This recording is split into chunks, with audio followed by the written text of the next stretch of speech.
Donald Trump Jr. at Trump Tower and his links to a congressional investigation, not just a congressional investigation, but a federal investigation into Russian money laundering. What can you tell us about that? That's right. Well, we found out just recently that Ike Keveladze is the 8th person who attended that meeting. And Keveladze was actually previously linked to a congressional investigation. He was linked to bank accounts, essentially, that were being investigated by a congressional panel with regards to money laundering. Keveladze has denied any connection to money laundering efforts at the time. He called the GAO, the Government Accountability Office's investigation, a witch hunt. Familiar words that we're hearing now today, again, from the President of the United States, of course. But Senator Carl Levin, a Democrat who was on that congressional panel that was investigating that, has just put out a statement on Facebook. Let me read it to you in part. He says, quote, "As GAO reported, Keveladze established some 2,000 U.S. corporations and bank accounts for a number of them. The owners of those accounts then moved some $1.4 billion through those accounts. Keveladze claimed he did all this without knowing for whom he was doing it." And Carl Levin also goes on to call Keveladze, in a sense, the poster child of that practice of money laundering. So clearly some more questions being raised about Keveladze, who is the 8th person in that room with Donald Trump Jr., Jared Kushner, and Paul Manafort during that meeting at Trump Tower.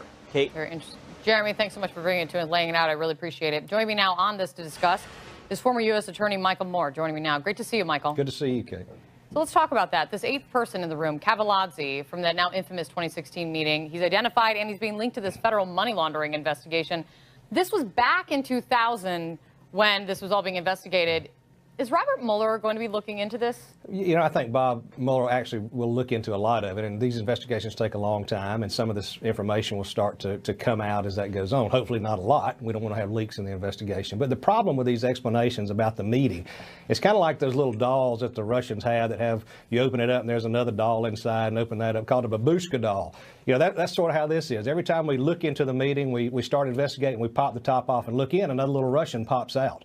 And that's where we are. The real problem, too, with the meeting is it's essentially a time when we gave the communists a win, gave Putin a win, both in the PR and in the counterintelligence world. I don't know what the administration was expecting when they were having this kind of meeting. You know, I don't know if they thought maybe that Putin would ride up in a 1947 tank wearing a fur hat and jump out at Trump Tower. But, you know, they send people in to set these things up. And essentially what we've done, or what the Trump team did, is they set up the administration for the potential for blackmail and extortion going down the road. Well, let's focus, though, on one more time. I have another question on this 8th person in this investigation that we're now just learning about. I mean, the investigation looked at hundreds of U.S. bank accounts that were set up for corporations tied to Russia. More than $1 billion was funneled through them. And former Senator Carl Levin, he said that, as Jeremy laid out, that this guy became, in essence, a poster child for this kind of money laundering practice. He was never charged. He was never charged in this. But how serious is this? Well, it's serious anytime you link somebody's name with potential money laundering. Obviously, that's a federal violation. And, you know, it's especially serious since we don't have tax returns from the president to look to see if maybe he had interest or dealings with some of these corporations that were set up.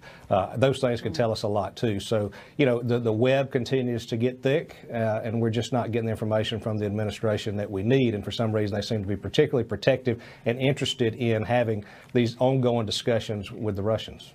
On Bob Mueller, Dianne Feinstein, Senator Dianne Feinstein, she's the top Democrat on the Senate Judiciary Committee. She has said that Mueller has given them on Judiciary, given them the green light to ask to bring in Donald Trump Jr. and Paul Manafort to get them to testify about this meeting we've been talking about. Right. Can you read anything into that, Michael, about the investigation that Mueller is doing, Sure. that he is okay with them testifying? Yeah, my guess is that he's probably got information from a cooperating source.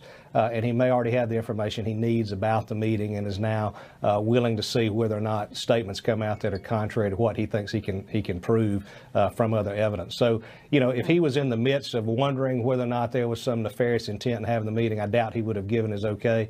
But at this point, my guess is maybe it's from Mike Flynn, maybe it's from somebody else. He's got information about what the intent was behind that meeting, probably well beyond even the emails that we've seen from Don Jr.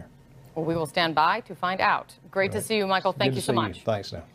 Coming up for us, new backlash and questions after we learned the president met with Vladimir Putin a second time at the G20 summit. Why didn't he bring another American with him? Any official? Any translator? And why didn't anybody know about this until now? I'll speak live with one former ambassador who says Putin's goal was just that, to get the president alone. Plus, the Russian lawyer at the center of the Trump Tower meeting says she will testify, but on one condition. That's ahead. And we're just getting word President Trump will be speaking any moment at the first meeting of the voter fraud commission that he set up. It's been embroiled in controversy since it began. You're looking at live pictures of the room. We'll bring you his comments live when they happen. Election integrity is set to meet for the first time today. 4 top Democrats are calling on the commission's vice chairman, Chris Kobach, to step down. They actually wrote a letter to the Vice President Mike Pence, who's overseeing the commission, yesterday, saying Mr. Kobach has repeatedly claimed falsely that widespread voter fraud exists and advertises his work on the commission to promote his own campaign for governor of Kansas. If true, that could be a violation of a statute.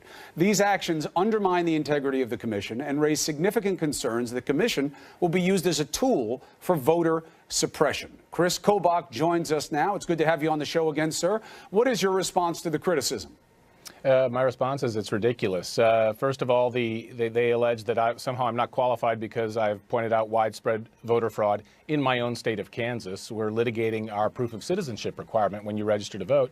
And we've presented to a U.S. District Court 128 cases of non-citizens who've gotten on the voter rolls, and we've presented lots of other evidence or who have attempted to get on the voter rolls. And I'm simply saying that in my state, we have discovered a problem, but no commission has ever looked at it from a nationwide perspective.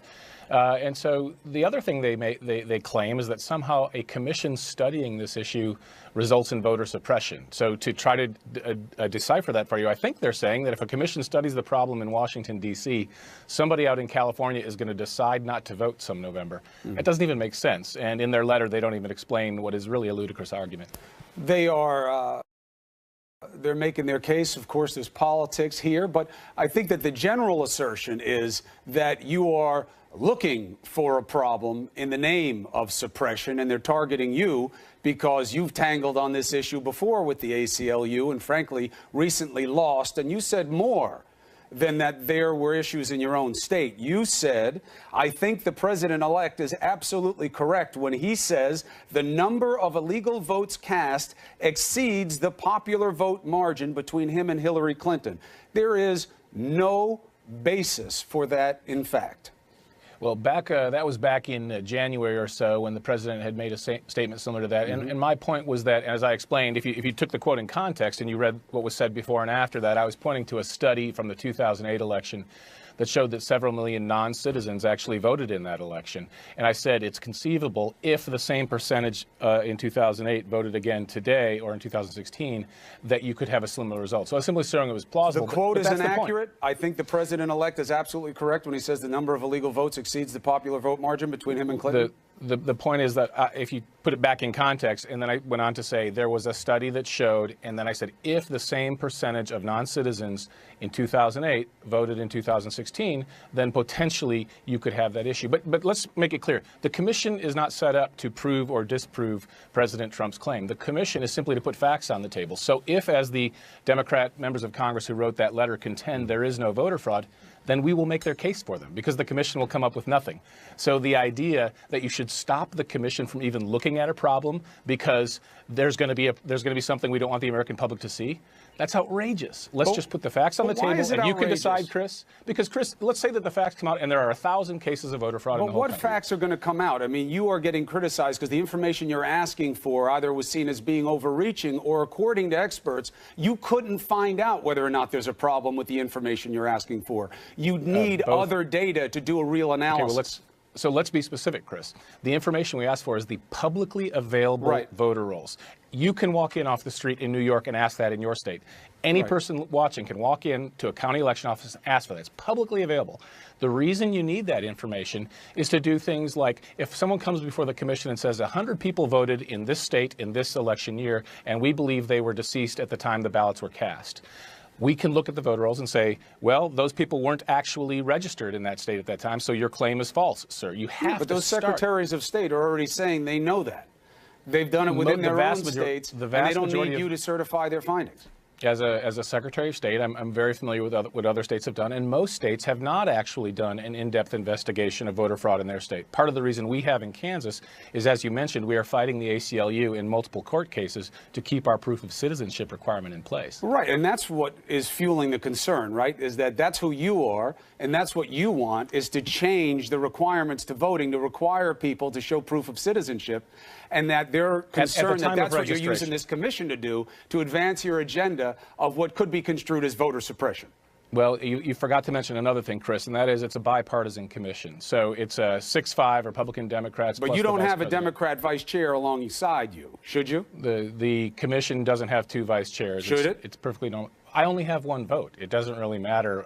The total number is what matters. But it would help to show that it's more bipartisan, and it's not unusual to have two different party members at the top of a commission. Put it this way, Chris, the most senior member on the commission is the longest serving Secretary of State in America, Bill Gardner, a Democrat from New Hampshire. The commission has got some of the most respected experts on this issue and on election administration. But the bottom line is all we're doing is looking for facts. We'll put those facts on the table. You can look at them, Chris, and say, you know what, that doesn't prove anything. That's not why.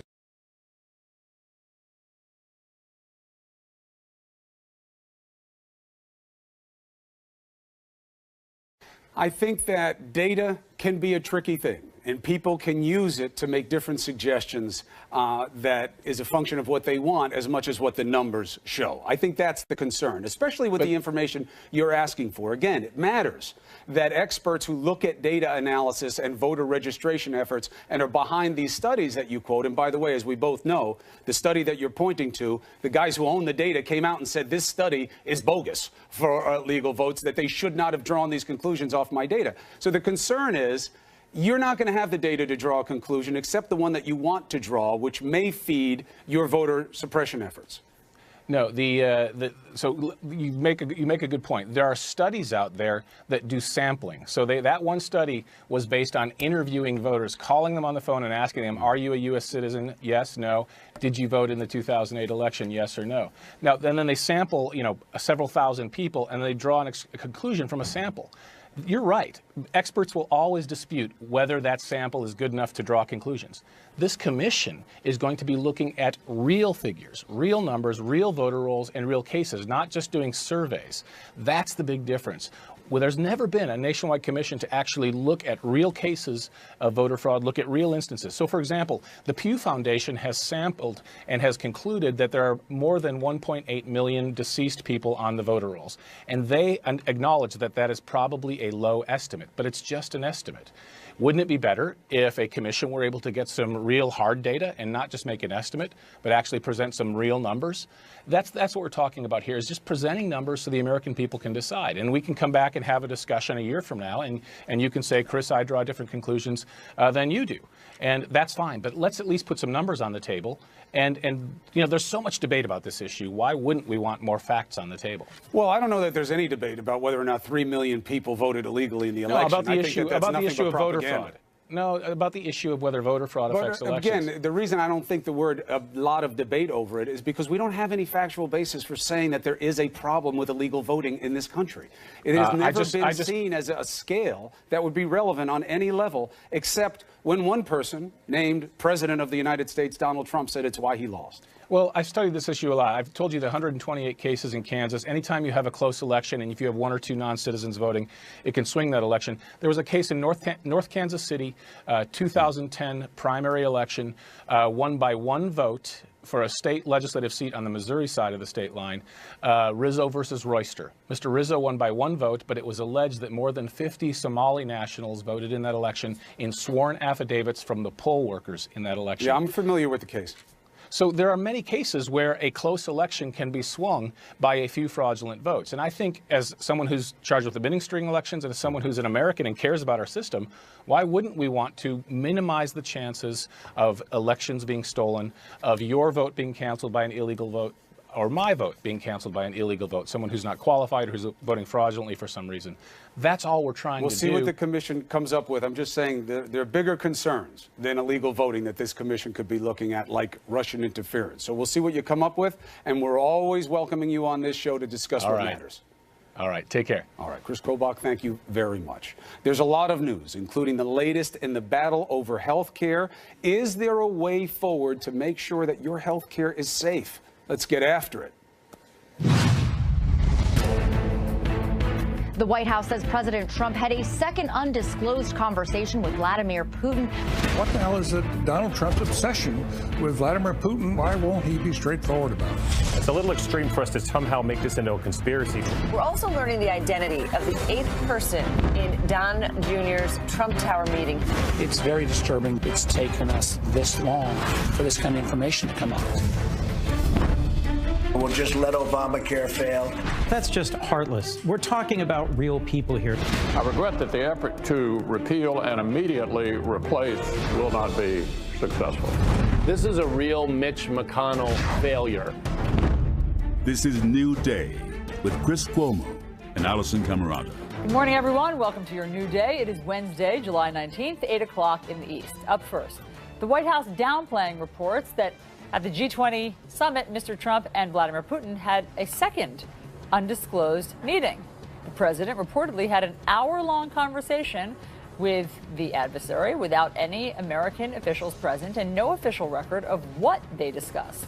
In just hours, President Trump is going to host all 52 Republican senators for lunch at the White House. This comes after the president said he wants to, quote, let Obamacare fail after the Senate health plan's humiliating defeat. We have it all covered for you. Let's begin with CNN's Joe Johns live at the White House. Joe. Good morning, Chris.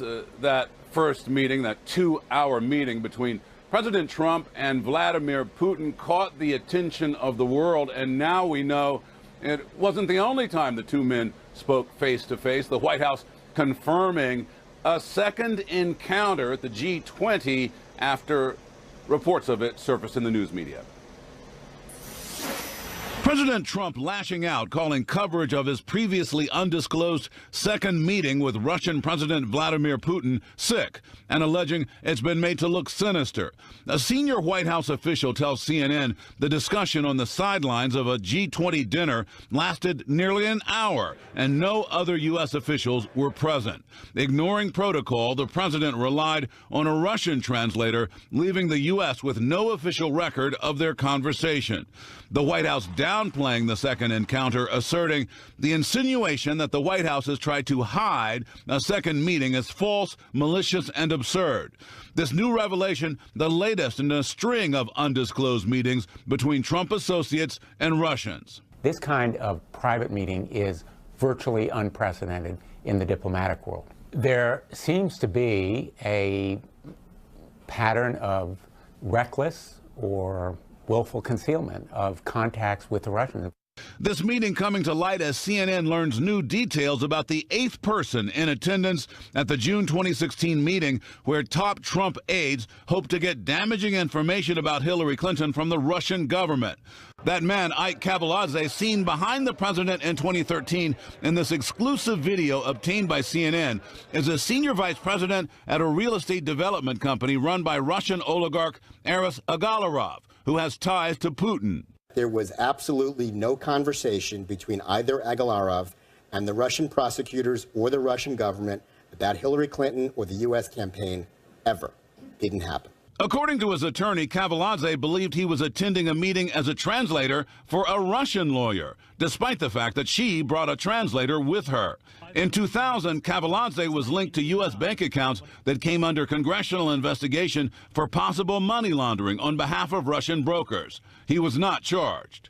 This individual who's at least had a colorful past, if not a potentially criminal, it is very strange to me that this meeting that was supposed to be originally was related as 3 or 4 people about Russian adoptions.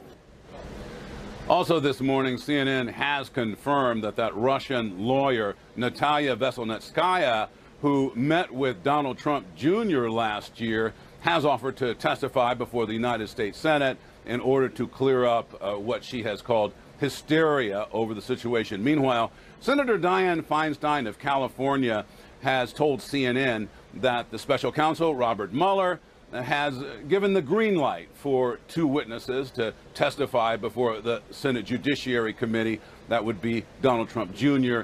and the former campaign chairman, Paul Manafort, though there's no clear note on exactly when that's going to happen. Back to you, Chris and Allison. Thank you very much, Joe, for all the reporting. Let's bring in our panel now to discuss it. We have CNN political analyst David Gregory, senior Washington correspondent for Politico.com, Anna Palmer, and CNN politics reporter and editor-at-large Chris Cillizza. Chris, I know you've just written a piece for CNN.com saying that what President Trump appears to be doing with this second meeting with Putin, previously undisclosed, is a bait and switch. How is it, Chris Cillizza, that it has been more than 10 days, and in this age of all information all the time, we did not know that he had this possibly hour-long meeting with Vladimir Putin? Well, one, because the White House didn't disclose it, but second, because, Allison, as you rightly note, all information all the time means you miss some things, right? I mean, it's just hard to see everything that is out there. But I do think what you're seeing here is really some classic Donald Trump misdirection. Taking a story which is the White House, Donald Trump met with the Russian president with no other, or huddled with, or had a sidebar with, choose your word, at a G20 dinner with the Russian president with no U.S. translator and no other U.S. official present. We didn't know about it, as you rightly point out, for 10 days after it happened. And now Donald Trump is trying to turn the story into a media story, that the media is sick, his word, and that we're twisting things around. That it's not a media story. It's a story about a meeting we didn't know about prior with a foreign adversary that we know through our intelligence agencies meddled in the 2016 election. That's a story. The fact that the media is reporting on it is what we do. The fact that Donald Trump is trying to change the subject is what he does. It will work for a certain segment of people, but that doesn't make it right. It doesn't change the facts here, and the facts here are very clear. And what's fueling it is the unknown. Why do we care about the meeting with Putin? Because there's an odd softness to the disposition of the United States versus a known inimical government agent in Vladimir Putin. We just had the former head of the Office of Government Ethics say that Trump's lawyer didn't want the president to sign his financial disclosure form certifying that it was accurate. I mean, can you believe that? I mean, and with these questions about, well, what financing does he have from any Russian banks? Why did they want to seek out his son to talk about their money? And that's what talking about the Magnitsky Act, a best reading of what that meeting might have been about. That's about Putin's money being tied up. Why do they keep seeking out all these Trump folks? We don't know what the financial relationship is between Donald Trump and his business and the Russian government. We don't know. Even Walter Schaub just said that not only did the president not want to sign it, eventually he did sign it, but that after reviewing it, they still didn't know what they were dealing with. And were there loans? I mean, is he leveraged by the Russians in terms of loans that the business has gotten? We don't know that. Put it back into the realm of substantive policy. It is dangerous to go into a meeting with an adversary where there's an agenda that we don't know about, particularly given this president and his administration's record. They have not been truthful about contacts with Russia in the campaign. There's more that's being revealed. It is suspicious when the president appears to be coddling Vladimir Putin as he did as a candidate and now as president. And the thin nature of his protest with regard to interference in the election amounted to, well, I asked him if he did it. He denied it twice. I brought it up a second time. What am I going to do? Get into a fist fight? It's not acceptable. So from a substantive point of view, look, I covered the White House. You want to know what the president's doing. Don't hold out. He was on Air Force One holding forth about everything he's doing in the White House and doesn't say, look, yeah, I met with him 2 hours and we had a separate conference. What did you talk about? Just be accountable. Let's know what you talked about. And there's no question that he wants to develop and use personal chemistry in relationships. This is not the leader of Montenegro, right? This is Vladimir Putin. This is a dangerous game he's playing. He's not telling us about it. And by the way, Anna, the world leaders who were at the G20 found this tete-a-tete publicly with President Trump and President Putin to be peculiar. So here's what the New York Times reporting says. The dinner discussion caught the attention of other leaders around the table, some of whom later remarked privately on the odd spectacle of an American president seeming to single out the Russian leader for special attention at a summit meeting that included some of the United States' staunchest, oldest allies. What's the big picture here to you, Anna, in terms of where this relationship and this transparency and these Russian threads are? I just think this is another example of Donald Trump taking a very different tack than his predecessors. And clearly you have a lot of allies who are concerned about it. And, you know, there's a lot of geopolitical things happening right now, North Korea, other things where the U.S. is going to need other foreign leaders on its side. And if they think that, you know, Donald Trump is buddying up to Vladimir Putin, that's not a good thing for those kind of relationships to move forward. I mean, look. Just look at the checklist, Chris Cillizza, of how this all started and how we got to this point. You know, do you want to release your taxes? No. Why? Because I'm under audit. We don't even know if he is under audit. How about your financial disclosure? It's all there. It isn't all there. Now we know that his lawyer didn't want him to sign a disclosure form certifying that it was accurate. We know that at least 2 of the people at this meeting with Donald Jr. Had some connections to activity that is a little dangerous, right? Yep. This 8th person now identified as someone that former Senator Carl Levin says they were looking at for money moving through thousands of shell corporations, over $1 billion. Why were they targeting him? That's how we got to this, the lack of disclosure, the lack of transparency, and the outright lying about what did happen. That's right.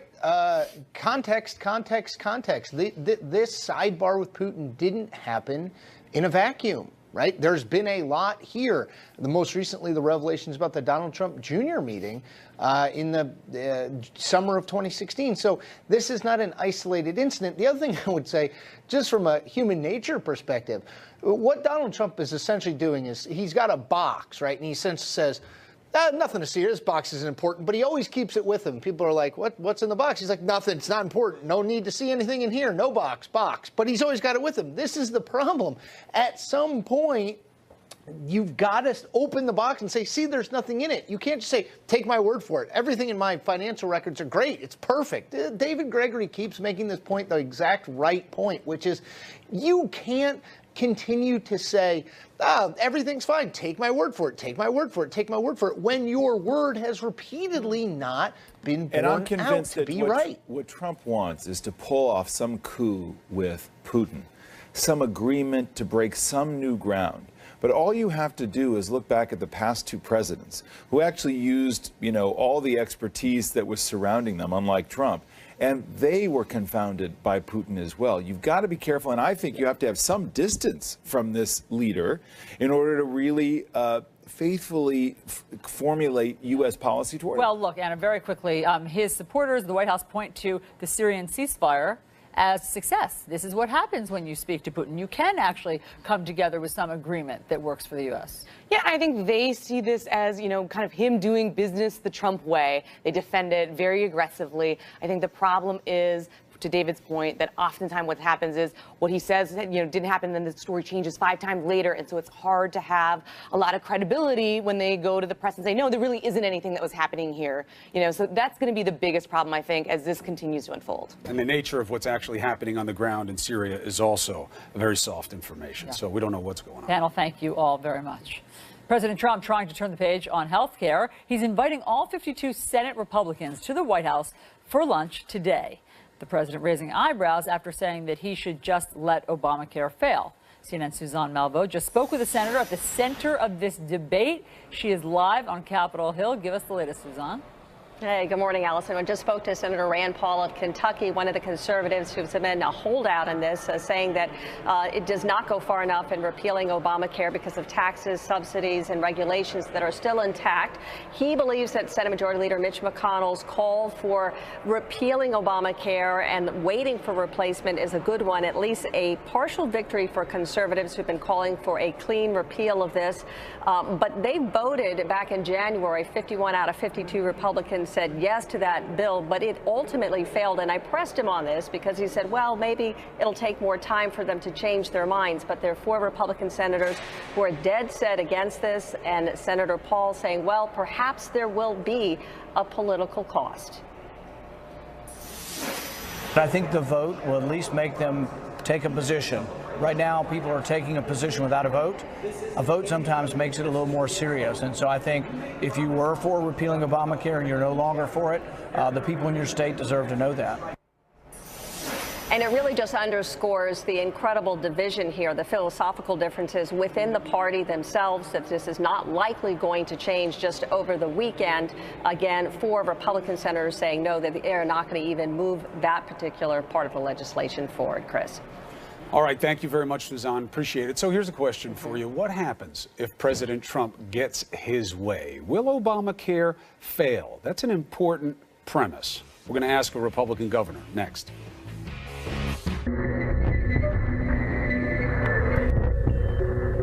The president's latest plan for Obamacare, to let it fail. But Senate Republicans are moving forward with a plan to repeal Obamacare without a replacement. What does this mean on the state level? How are governors responding to everything that's transpired? Joining us to discuss is the Republican governor of Arkansas, Asa Hutchinson. Good morning, Governor. Hey, good morning. Great to be with you. Great to have you. From where you sit, how do you think Congress and the White House botched this so badly? Well, that's hard to say. That's a little bit of a process question, but we've been pushing that they listen to the governors because we've got the greatest level of experience in actually what's happening in our states. We've encouraged them for a number of months to make some changes in the Senate bill. Many of them were adopted, but in the end, it was hard to bring people together.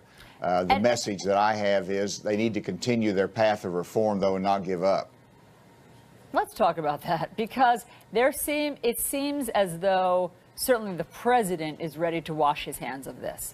It seems as though he's reached a dead end. Let me play for you what President Trump said about this yesterday.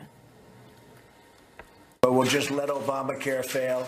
We're not going to own it. I'm not going to own it. I can tell you the Republicans are not going to own it. Is that the answer, Governor? Wash his hands of it and let Obamacare do whatever Obamacare is going to do and walk away? The people always hold political leaders accountable. And so we have a responsibility when we see problems to address them. When we see a system that's not working well, that's not affordable, they expect us to do something about it. It's hard for them to understand the complexities, the vote, why people can't come together on this, but you got to figure out a way to do it. And so it's not sufficient to say we're going to wash our hands of this. We've got to engage in it. And we're going to continue in Arkansas that path of reform we're already started on, because it's a cost to the states as well, and we don't want to make the Medicaid expansion portion an entitlement program. We want to reform it into a means and a safety net to help people move up the economic ladder. Yeah, look, I know that you're looking for a work requirement for Medicaid, but back to the president. What would you say to the president? I mean, if you think that it's not satisfactory to let it fail and to leave people on the hook, why is the president using that tactic? Well, I think he's trying to drive the message that he's frustrated that Senate was not able to come together on this, but I'll let him speak to that. More importantly, it's the Senate, and this is where I hope they do not give up, that they might have to let the dust settle here. But, you know, if there's 10 things that we want to do and you can bring 4 things to accomplish and reach consensus on it, let's go for those 4 things to fix what we have. Because right now we've got a cost problem for the federal government. We've got an access of insurance availability in multiple states. Yeah. So you just can't let this continue. You've got to work together, and I am hopeful that they will do that. So you want to see them fix Obamacare rather than the vote they're having early next week to repeal it? Well, I've always advocated that you need to repeal it because it's a bad system. Let's start over. But if you can't get anything done, then obviously you've got to reform it, because it's too costly. Again, there's not enough access. And so whatever you've got to do to set up a process that you can get the votes to change the status quo, that's what governing is about. I applaud our senators that have worked hard for good changes, but it fell apart on the left and the right. hopefully they'll get back to the table and not give up. Just like in Arkansas, we're going to continue to work on this. Many of the states, if you don't do anything, the states will continue to ask for waivers on the exchange, waivers from the federal government to innovate in the states. And that's okay, but there's a better solution to have a national fix. Yeah. And that's what Congress obviously needs to address while we continue to look at the states by state as to what works for our citizens. Right, but just so I understand, you would be in favor of the vote early next week repealing it with no plan in place? No, I've always said you need to have a direction as to where we're going. I want to be able to know. We don't need to create more uncertainty. Now, if they do a vote next week to repeal it, that's a good thing, as long as there's a path to get to a replacement that people have confidence in. Right now, I've said that we shouldn't go anywhere without a replacement plan because there's too much uncertainty in our healthcare system, and we've got to create some certainty and confidence in where we're going. Okay, understood. Governor Asa Hutchinson, thank you very much for your perspective. You are obviously on the front lines, as are all of the governors. Thanks so much for being here. Thank you. Chris. All right, so what is the way forward? President Trump is meeting with all of the Republican senators today to kind of figure out where their heads are and what comes next. But all of this effort for policy has a cloud over it, and that's the Russia investigation. In fact, the White House is defending a second undisclosed meeting with the president and Vladimir Putin that took place at a G20 dinner. What does that mean, this meeting? And what is the way forward for the Democrats on health care? We have a member of the Senate Intel Committee, a Democrat senator. So it turns out President Trump met a second time with Russian President Vladimir Putin. There was no U.S. official with him, and there was no record of what they discussed in this reportedly hour-long conversation at a G20 dinner. Is that okay? And what is the way forward on health care? Are the Democrats in control, as President Trump suggests? Let's discuss with Democratic Senator and former Governor of West Virginia, Joe Manchin. He is a member of the Senate Intel Committee. Senator, always good to see you. Good to be with you, Chris. The second meeting with Putin, we didn't know about it for a number of days. Do you have any concerns about this meeting? Absolutely. It's very concerning, and it's something that we should know about. And to go into it so-called naked without any representative or any interpreter from our side, from the American side, is extremely troubling. And yeah, it's a concern. It most certainly is. But you know, this process is going to continue. Robert Mueller is going to do his investigation on everything. And I think we all have a bipartisan respect for Robert Mueller and doing his job, and we got to see what his findings are. Do you have a larger concern about transparency and the simple fact of unknown when it comes to either President Trump or the people around him and any potential conflicts of interest or financial obligations to Russian-sourced money? Well, let's talk about transparency first. Transparency in the public sector is much different than transparency in the private sector. When you're in the public sector, you have to gain the trust of the constituents and your people and everybody you represent, those that are for you and those that are against you. They don't have to agree with you, but they have to respect how you come to your decision. And in a transparent way, it makes it easier to respect that. That's what you build up in the public trust, and that's what's missing. And I think it's what we need to be working on. All of us have to be cognizant of that. And I'm going to do everything I can to make sure that everything that we do is in the open. And on intelligence committees, as you understand completely, Chris, there are certain things that we can't have open meetings because of people that we want to make sure that we protect. Sure.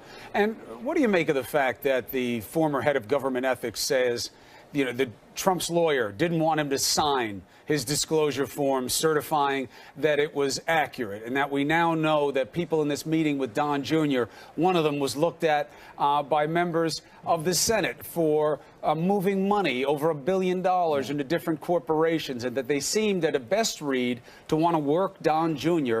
about Putin's money being tied up in sanctions revolving around the Magnitsky Act. All of these circumstantial things, do they matter, or is it just smoke? And they matter. First of all, Carl Levin, former Senator Carl Levin from Michigan, is one of the most honorable people you're ever going to meet. Respected by everybody in this institution who ever served one day with him. So Carl has been, when he was here, that was... President Trump will host a lunch with Senate Republicans today to discuss the path forward on health care. 4 Republican senators already say they will oppose a procedural vote to repeal Obamacare that is set for early next week. Let's discuss all of this with Republican Senator Mike Rounds of South Dakota. He was previously the governor of that state. Senator, thanks for being here. Appreciate the opportunity to visit with you. When the Majority Leader, Mitch McConnell, pushes and holds that vote next week for whether or not just a straight-up repeal of Obamacare, how will you vote? Well, the first step will be to get on the bill, and that's the procedure vote you're talking about. I'll vote to proceed to the bill. Okay, and then how would you vote whether or not to just repeal it flat out? Well, we're not sure that that's what it will be, but if that is the vote, I would vote to repeal it with a delayed implementation so that we'd have a chance to actually make some changes.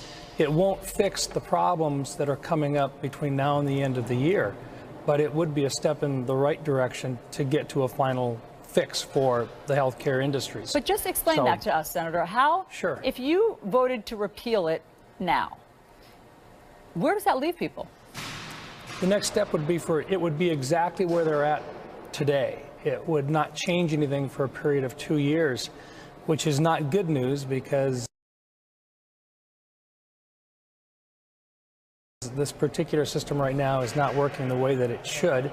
There will be a lot of people with increases of between 20 and 40% on their premiums beginning in the first of the year.